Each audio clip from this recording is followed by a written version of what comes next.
విజయవాడ రాగానే street food తినాలనిపిస్తుంది.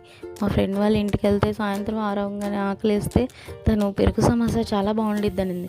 పెరుగు సమోసానా? దహి వడ విన్నా, అది విన్నా, కానీ పెరుగు సమోసా ఎప్పుడు వినలేదు కాబట్టి ట్రై చేద్దామని వెళ్దాం. కానీ పంటకల రోడ్లో చివర పెరుగు సమోసా ఒక చిన్న బడ్డీ షాప్లో అమ్ముతున్నారు. ఎంత టేస్ట్ బాగుందంటే అంత టేస్ట్ బాగుంది. నేను మా ఫ్రెండ్స్ ఎంతో చక్కగా తిన్నాం. అసలు ఎంత టేస్టీగా ఉందంటే చాలా టేస్టీగా ఉంది.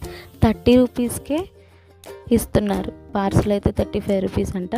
బట్ స్టిల్ టేస్ట్ మాత్రం అద్దరు కొట్టారు. ఈ బాబాయ్ ఇక్కడ చేసేది లైవ్లో చూసాము. చాలా నీట్గా, చాలా హైజీన్గా, చాలా టేస్టీగా ఉంది గైస్. మీరు కూడా ఎప్పుడన్నా పంటకాల రోడ్డు వెళ్ళేటప్పుడు ఆ కార్నర్లో ఉన్న పెరుగు సమోసా ట్రై చేసి ఎట్లా ఉందో టేస్ట్ చూసి చెప్పండి.